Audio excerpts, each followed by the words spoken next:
दोस्तों, शास्त्रों और पुराणों में बताया गया है कि मनुष्य धरती पर रहकर जो भी अच्छे या बुरे कर्म करते हैं उन सभी कर्मों का लेखा जोखा मृत्यु के बाद होता है और उसके अनुसार सजा और पुनर्जन्म मिलता है।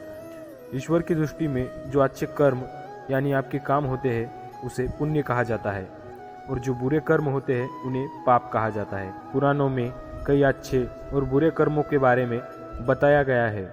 गरुड़ पुराण और कठोपनिषद में यह भी बताया गया है कि मनुष्य को अपने पाप कर्मों के कारण मृत्यु के बाद अलग अलग तरह के पापों के लिए अलग अलग तरह की सजाएं दी जाती है। गरुड़ पुराण में उल्लेख मिलता है कि मनुष्य धरती पर जो कुछ भी पाप करता है उन सभी पापों की अलग अलग सजा बारी बारी से मिलती है। यम के न्याय में किसी भी पाप की सजा से बचा नहीं जा सकता। गरुड़ पुराण में बताया गया है कि जो पुरुष अपने गोत्र की स्त्री से संबंध बनाता है उसे नर की यातना भोगकर लकड़बग्घा या शाही के रूप में जन्म लेना पड़ता है।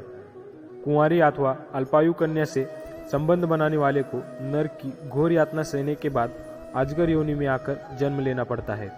जो व्यक्ति काम भावना से पीड़ित होकर गुरु की पत्नी का मान भंग करता है, ऐसे व्यक्ति को कई वर्षों तक नर की यातना सहने के बाद गिरगिट की योनि में जन्म लेता है। जो मित्र के साथ विश्वासघात करके उसके पत्नी से संबंध बनाने वाले को यमराज गधा की योनि में जन्म देते हैं। लेकिन व्यभिचार और धोखा देने से भी बड़ा एक पाप है जिसकी सजा कठोर है। महाभारत के समय एक व्यक्ति ने ऐसा पाप किया था, लेकिन आजकल बहुत से लोग ऐसे पाप करने लगे हैं। तो चलिए जानते हैं वो पाप क्या है और उसकी सजा क्या है। भगवान श्री कृष्ण की दृष्टि में जो सबसे बड़ा पाप है वह है भ्रूण हत्या। महाभारत युद्ध समाप्त होने के बाद जब द्रोणाचार्य के पुत्र अश्वत्थामा ने उत्तरा के गर्भ में पल रहे बालक परीक्षित पर ब्रह्मास्त्र का प्रयोग किया, तब भगवान श्री कृष्ण सबसे अधिक क्रोधित हुए थे। भगवान श्री कृष्ण ने उसी समय ये घोषणा कर दी थी कि अश्वत्थामा का पाप सबसे बड़ा है, क्योंकि उसने एक अजन्मे बालक की हत्या करने का प्रयत्न किया। श्री कृष्ण ने इस पाप की सजा स्वयं अश्वत्थामा को दी थी।